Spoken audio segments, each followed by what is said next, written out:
지금 자꾸 사시디면 사사티나 사이고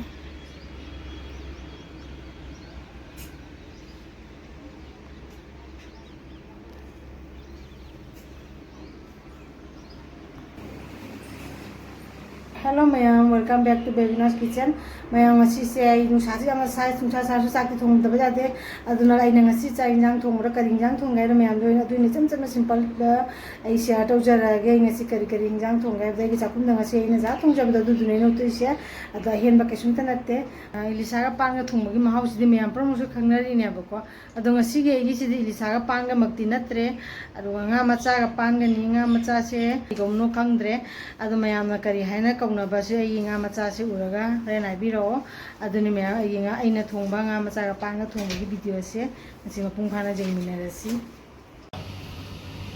nga thongding da ai heno se hanamta keno tawgi ga sek semge sangom su sida khara leire sangom siga loina raga heno matamina heno jamrang kaina phangina ko heno je mango se khara semage heno se hanaina tangai tara ka heno se jam chawe ba ko aduna heno tanghai sima khaire khairaba matungda ina sida mixer jar ama laurani mixer jar sida heno se khara jangwai mawongda ina chamusna goro koto lothoye ba ko aidi maku khoktana honadre ba ko maku khoktra so idum chamus heno je mullabani na chamusina sumaina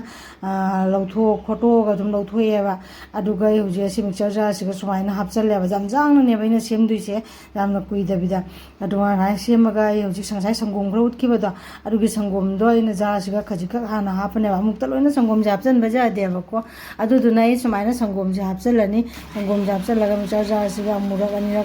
lekhaire leirabani na mane to khaire dana ko to khaire ga yam ko hangdo ga jengage hangdo ga jengwa matam dadi kamaina torongge do jeng cheba ko hangdo si hangdo ga di madi loina to khaire ga page se olaga leirame ba se sumaina amukta loina lekhai de am ko sangom asimaina lekhaire matung nam ko sangom jam ko manna khajika amu hapani khajik se amu hapaga am ko mixer se ban tawsalaga makum ji thinjallaga ne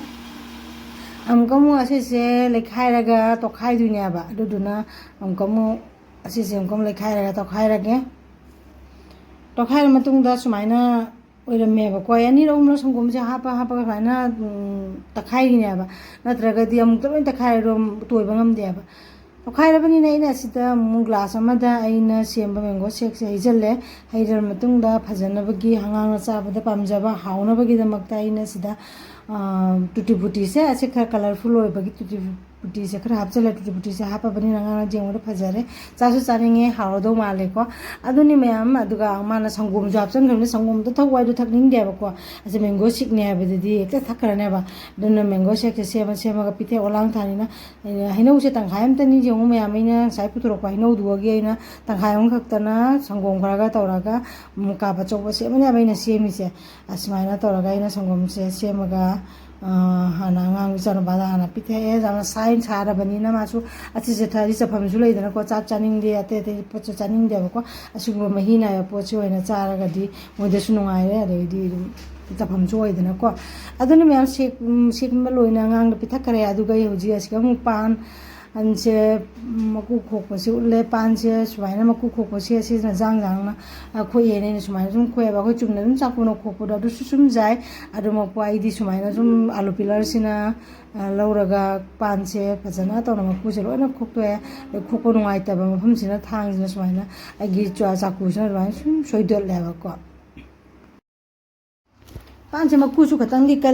mane chiksal la ba ko pan gi maku se khoi gi sar nan thong thok pa do oi de ba ko aduga pan si jam di hawi moi siga jam na nang ba su wali asumain to ga ina pan gi loina maku khok tok chare ko matung dau jik tang gai mu ta ne ba ko adu le sida le re ina nga khara ngau gi bai nga se ina se sem ga ngau bane ba ko mai ma buk se pasana kai do ga lau thok bane ba ko khang si ga ina sumain to nga se ngau gi bane ba nga ngau gi ba gi khang si ga thau khara jaw na le re yen ba adu khang gi thau se jamala dra ina khara ma su ko lau tho ra ge ai ko jam thau jam na jam so hau ta bane ba nga ga pan ga thung ba se adu ni mayam asiga ye huje khang si ga ina sok to ko da ba je tilau chanam dem ta ha paro adu ga ina aham bra gi tes pata so ina hapchen jara ge adu ga jira ꯖꯤꯔꯥ ꯃꯄꯨꯝꯁꯦ ꯑꯁꯤꯁꯦ ꯑꯣꯏꯅ ꯈꯔ ꯍꯥꯞꯄꯦ ꯖꯤꯔꯥ ꯃꯄꯨꯝꯁꯤꯅ ꯄ꯭ꯔꯦꯛ ꯄ꯭ꯔꯦꯛ ꯂꯥꯎꯅ ꯀꯞꯐꯥꯜꯂꯕ ꯃꯇꯨꯡꯗ ꯑꯩꯅ ꯍꯧꯖꯤꯛ ꯍꯥꯞꯇꯣꯏꯁꯦ ꯃꯦꯊꯤꯁꯦ ꯈꯔ ꯑꯃ ꯍꯥꯞꯆꯤꯟꯖꯔꯦ ꯃꯦꯊꯤꯁꯤꯃꯨꯛ ꯀꯞꯐꯥꯜꯂꯦ ꯃꯦꯊꯤꯁꯦ ꯀꯞꯐꯥꯜꯂꯕ ꯖꯦꯅꯝꯁꯤꯗꯤ ꯀꯪꯉꯕꯅꯤꯅꯅꯦꯀꯣ ꯑꯐꯧꯕ ꯖꯦꯅꯝꯅꯤꯅ ꯑꯁꯤꯁꯦ ꯍꯥꯞꯆꯤꯜꯂꯒ ꯑꯃꯨꯛꯀ ꯈꯥꯕꯩꯁꯤꯅ ꯑꯣꯜꯂꯕ ꯃꯇꯨꯡꯗ ꯉꯁꯥꯏꯒꯤ ꯑꯩꯅ ꯁꯦꯝꯅ ꯊꯝꯕ ꯄꯥꯟꯗꯣ ꯑꯗꯨꯗꯣ ꯆꯥꯝꯊꯣꯛꯑꯒ ꯁꯤꯒ ꯍꯥꯞꯆꯜꯂꯦ ꯁꯝꯗꯣꯡꯉ ꯊꯝꯃꯕꯅꯦꯕꯀꯣ ꯑꯗꯨꯒ ꯄꯥꯟꯁꯦ ꯍꯥꯞꯆꯜꯂꯒ ꯑꯩ ꯁꯨꯃꯥꯏꯅ ꯉꯥꯏꯍꯥꯛ ꯑꯣꯠꯈꯥꯏꯔꯦ ꯑꯗꯣ ꯄꯥꯟꯁꯦ ꯍꯥꯞꯆꯜꯂꯕ ꯃꯇꯨꯡꯗ ꯌꯥꯝꯅ ꯊꯥꯎꯗ ꯇꯧꯔꯒ ꯈꯥꯡꯁꯤꯒ ꯀꯨꯏꯅ ꯉꯧꯔꯒꯗꯤ ꯄꯥꯟꯁꯦ ꯍꯥꯎꯇꯦꯕꯀꯣ ꯑꯗꯨꯒ ꯅꯥꯡꯕꯁꯨ ꯍꯦꯜꯂꯤ ꯍꯥꯏꯗꯅꯅꯦ ꯑꯩ ꯄꯨꯂꯞ ꯇꯧꯅ ꯁꯤꯁꯦ ꯑꯁꯤ ꯈꯔ ꯉꯧꯔꯒ ꯑꯩꯅ ꯁꯤꯗ ꯊꯨꯝ ꯈꯔ ꯆꯥꯏꯁꯤꯜꯂꯅꯤꯕꯀꯣ ꯊꯨꯝ ꯈꯔ ꯆꯥꯏꯁꯤꯜꯂꯒꯦ ꯍꯧꯖꯤꯛ ꯊꯨꯝꯁꯦ ꯈꯔ ꯆꯥꯏꯁꯤꯜꯂꯒ ꯁꯤꯗ ꯑꯩꯅ ꯑꯣꯠꯈꯥꯏꯔꯅꯤꯕꯀꯣ ꯊꯨꯝꯁꯦ ꯑꯃꯨꯛ ꯑꯩꯅ ꯌꯥꯝꯅ ꯃꯍꯥꯎꯒꯤ ꯃꯇꯨꯡ ꯏꯟꯅ ꯄꯨꯔꯥ ꯍꯥꯞꯄꯗꯣ ꯍꯥꯞꯄꯤ ꯅꯠꯇꯦꯕ ꯈꯤꯇꯪ ꯄꯥꯟꯁꯦ ꯃꯨꯟꯕ ꯉꯧꯕ ꯃꯇꯝꯗ ꯃꯍꯥꯎ ꯊꯨꯝꯒꯤ ꯃꯍꯥꯎ ꯈꯔ ꯆꯪꯅꯕꯒꯤ ꯑꯩꯅ ꯍꯥꯞꯆꯤꯟꯕꯗꯨꯅꯦꯕꯀꯣ ꯑꯗꯨꯒ ꯑꯩꯅ ꯁꯨꯃꯥꯏꯅ ꯈꯥꯕꯩꯁꯤꯅ ꯑꯣꯠꯈꯥꯏꯔꯒ ꯑꯇꯩ ꯑꯇꯣꯞꯄ ꯃꯁꯂꯥꯁꯨ ꯍꯥꯞꯇ꯭ꯔꯤ ꯑꯗꯣ ꯑꯩ ꯍꯥꯞꯄꯅꯦꯕꯀꯣ ꯀꯨꯏꯅ ꯉꯧꯔꯔꯣꯏꯕ ꯑꯁꯤꯒ ꯂꯩꯔꯦ ꯌꯥꯏꯉꯪꯒ ꯖꯤꯔꯥꯒ ꯃꯣꯔꯣꯛꯀ ꯑꯁꯨꯕ ꯄꯥꯎꯗꯔꯁꯤꯡꯁꯦ ꯑꯁꯤ ꯂꯩꯔꯦ ꯍꯜꯗꯤ ꯄꯥꯎꯗꯔ ꯙꯅꯤꯌꯥ ꯃꯅꯦ ꯖꯤꯔꯥ ꯄꯥꯎꯗꯔ ꯍꯜꯗꯤ ꯄꯥꯎꯗꯔꯒ ꯖꯤꯔꯥ ꯄꯥꯎꯗꯔꯒ ꯑꯗꯩ ꯃꯤꯔꯆ ꯄꯥꯎꯗꯔꯒꯅꯦꯕ ꯂꯩꯔꯤꯁꯦ ꯑꯁꯤꯒ ꯑꯩꯅ ꯏꯁꯤꯡ ꯈꯔ ꯍꯥꯞꯄꯒ ꯍꯥꯟꯅ ꯈꯔ ꯇꯣꯠꯈꯥꯏꯔꯦꯕ ꯃꯤꯛꯁ ꯇꯧꯁꯜꯂꯦꯕꯀꯣ ꯃꯤꯛꯁ ꯇꯧꯁꯜꯂꯒ ꯑꯩꯅ ꯁꯤꯗ ꯏꯁꯤꯡꯁꯦ ꯅꯩꯈꯥꯏꯔꯒ ꯁꯤꯒ ꯄꯥꯟ ꯉꯧꯕꯁꯤꯒ ꯍꯥꯞꯇꯣꯏꯕ ꯌꯥꯝ ꯀꯨꯏꯅ ꯉꯧꯗ꯭ꯔꯤꯑꯕꯀꯣ ꯄꯥꯟꯁꯦ ꯃꯩꯁꯨ ꯇꯞꯊꯔꯒ ꯊꯝꯃꯤꯅꯦꯕ ꯑꯩꯅ ꯃꯩꯁꯦ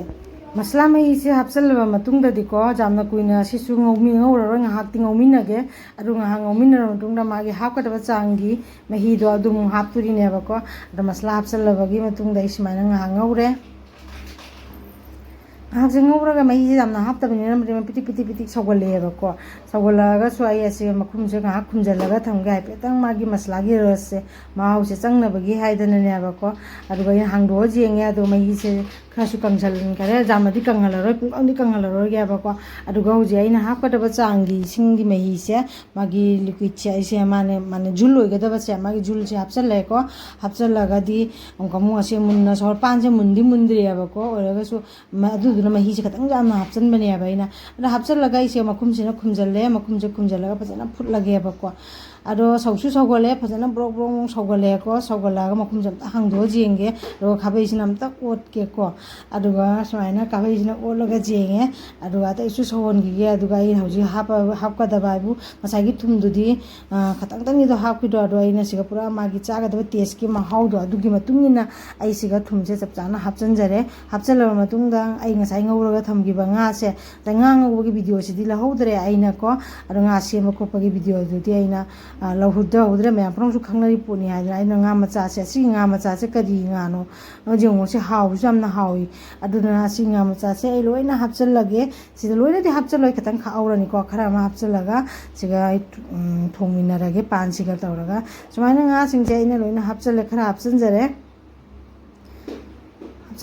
ꯏꯂꯤꯁꯥꯃꯛ ꯅꯠꯇ꯭ꯔꯒꯁꯨ ꯑꯁꯤ ꯉꯥꯁꯤꯒ ꯊꯣꯡꯕꯁꯦ ꯌꯥꯝꯅ ꯍꯥꯎꯔꯤ ꯑꯗꯨꯅꯤ ꯃꯌꯥꯝ ꯑꯗ ꯑꯩꯅ ꯁꯤꯒ ꯉꯥ ꯃꯆꯥꯁꯦ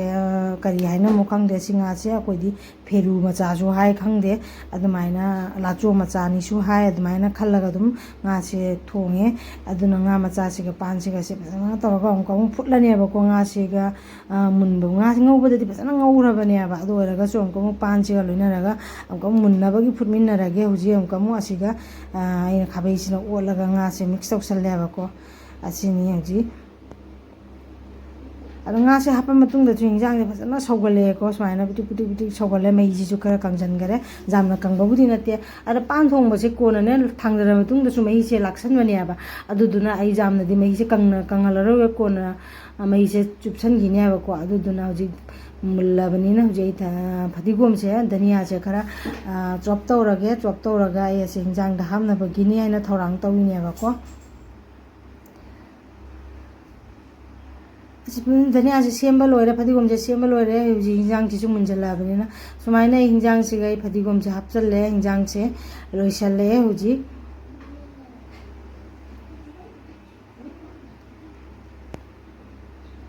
ꯍꯤꯟꯖꯥꯡꯁꯦ ꯊꯣꯡꯕ ꯂꯣꯏꯔꯕꯅꯤꯅ ꯃꯩꯁꯨ ꯂꯩꯊꯔꯦ ꯍꯧꯖꯤꯛ ꯑꯗꯣ ꯑꯩ ꯑꯁꯤ ꯍꯤꯟꯖꯥꯡꯁꯦ ꯊꯥꯡꯊꯔꯒ ꯍꯩꯗꯣꯛꯅꯕꯒꯤ ꯍꯥꯏꯅ ꯑꯩꯅ ꯁꯤꯒ ꯇꯤꯐꯤꯟ ꯇꯦꯡꯀꯣꯠ ꯑꯃꯗ ꯊꯧꯔꯥꯡ ꯇꯧꯔꯦ ꯑꯗꯣ ꯑꯩ ꯁꯤꯗ ꯍꯤꯟꯖꯥꯡꯁꯤꯁꯨ ꯍꯩꯗꯣꯛꯑꯒ ꯂꯧꯊꯣꯛꯆꯔꯒ ꯊꯝꯃꯦ ꯃꯁꯂꯥꯁꯨ ꯌꯥꯝ ꯖꯥꯡꯅ ꯊꯣꯡꯕꯗꯣ ꯅꯠꯇꯦ ꯃꯁꯂꯥ ꯌꯥꯝ ꯍꯥꯞꯆꯤꯟꯗ꯭ꯔꯦ ꯌꯥꯝ ꯆꯝꯇꯛꯅ ꯇꯧꯔꯒ ꯊꯣꯡꯉꯦ ꯅꯨꯡꯁꯥꯒ ꯍꯥꯏꯒꯠꯂꯛꯄꯁꯤꯒ ꯑꯗꯨꯅꯤ ꯃꯌꯥꯝ ꯑꯩꯒꯤ ꯉꯁꯤꯒꯤ ꯄꯥꯟꯒ ꯉꯥꯒꯁꯦ ꯊꯣꯡꯕ ꯂꯣꯏꯖꯔꯦ ꯊꯣꯡꯕ ꯂꯣꯏꯔꯕꯅꯤꯅ ꯑꯩ ꯍꯧꯖꯤꯛ ꯆꯥꯅꯕꯒꯤ ꯑꯃꯨꯛꯀ ꯑꯩꯅ ꯁꯥꯔꯞ ꯇꯧꯔꯒ ꯌꯦꯡꯍꯟꯖꯔꯛꯑꯒꯦ ꯑꯩꯒꯤ ꯏꯆꯥꯅꯨꯄꯥꯗꯤꯅꯦ ꯀꯣ ꯉꯥ ꯊꯣꯡꯕꯁꯦ ꯆꯥꯗꯦꯕ ꯉꯥ ꯊꯣꯡꯕ ꯆꯥꯗꯕꯅꯤꯅ ꯃꯥꯒꯤꯅꯦ ꯍꯥꯏꯅ ꯑꯩꯅ ꯁꯤꯒ ꯇꯣꯉꯥꯟꯅ ꯎꯇꯤ ꯑꯃ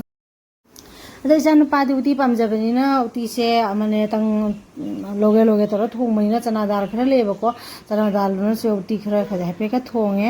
उटी थोंबसु लोइरे पान गंगागा थोंबसु लोइरे हौजी अदना ई तेंगोसिगा चागदबगी हिसाब तौरा माई मागे खाइदोक्चरे सिदाको असिनी मैम पान गंगागा थोंबसे इलिसागदी नत्रे nga macha se agi nga macha ga pan ga thongbase hawgadaba manbra ase dalaire video se ngasi oina de se oina tawjare ngasi ja ina thongjabdo adu do oina uchare pan se khogi lengbo khutpa mo oideba ko pan se amna hawri sidar phangba pan se chak si sida khaidok chare pukhama mada pan thong pan nga ka sa uti thongbo su leire thabi masala ki se me aduga morok sina morok masala yam haptamna morok chikninga so aidra morok ama so aina sida ready tawraga hape